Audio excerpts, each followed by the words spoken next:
Good morning. It is 11:28 a.m. on Sunday, March 14th, 2021. I'm Christiana Ellis and I just got up. This is 5 more minutes. Daylight savings time. I only slept in until what should have felt like 10:30, not 11:30. Yeah, I have definitely, been letting my sleep schedule drift. Um, I probably ought to get back on that just to try to maintain some better sleep hygiene rather than allowing my normal proclivities to just keep drifting bedtime back and back and back until I feel like I have to sleep in so long. Yeah, probably should do that. If you know, I mean, I guess it's not an urgent priority or anything because thankfully I'm not currently having to get up at 5:30 in the morning to head out the door right now. So, but I think just as far as my own sort of just general like my desires, like I feel like that is what I want is to have a more normal sleep schedule. So I'm gonna work on that. We had a really fun session of Dungeons and Dragons Rime of the Frost Maiden last night, um, where we got a lot of really good role play first, and then we decided to storm a castle, and the players decided to approach this castle in an interesting way.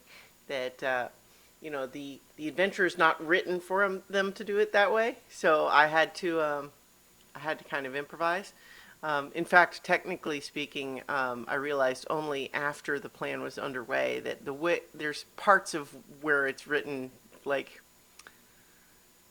the plan, like if I strictly followed the text of the adventure, it wouldn't have worked. But part of what had challenged that is I had already described something. Oh yeah, see these things here? They're windows.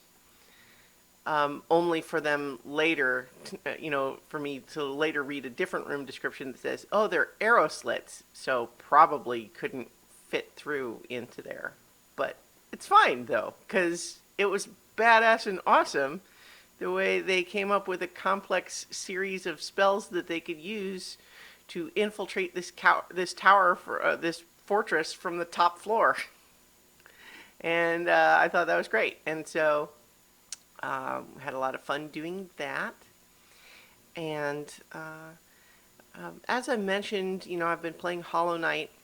I'm getting close in that one. Like I could now go fight the end and finish the game, but there's a bunch of optional stuff that I haven't done, and so I'm at a stage now where I feel a little bit like, you know, how much do I want to do that optional stuff? Because I have a completionist tendency sometimes to feel like I want to do everything, but some of that optional stuff is really hard, and I think I would probably just get frustrated with it. And so I'm weighing the two feelings. One is spending time, video game time, on stuff that I don't find fun versus feeling like I left something unfinished, which gives me anxiety. You know what, though? I think of those two, when I put it that way, spending my time doing something that's not fun, that's dumb. I'm not going to do that. So, it's one thing to try something a couple of times and then say, "Yeah." But see, like, that's the dilemma, though, because it's once you start doing it a couple of times and you get almost there, it's like, oh, it's so close. Anyway. I'm excited because tonight Mike and I are continuing our Mission Impossible versus James Bond uh, comparison and contrast series. So we're going to be talking about Mission Impossible 3 and Mission Impossible Ghost Protocol and comparing those with James Bond films The Spy Who Loved Me and Never Say Never Again. Pretty exciting. Those are some good movies to watch and to talk about. So we're going to be doing that this evening.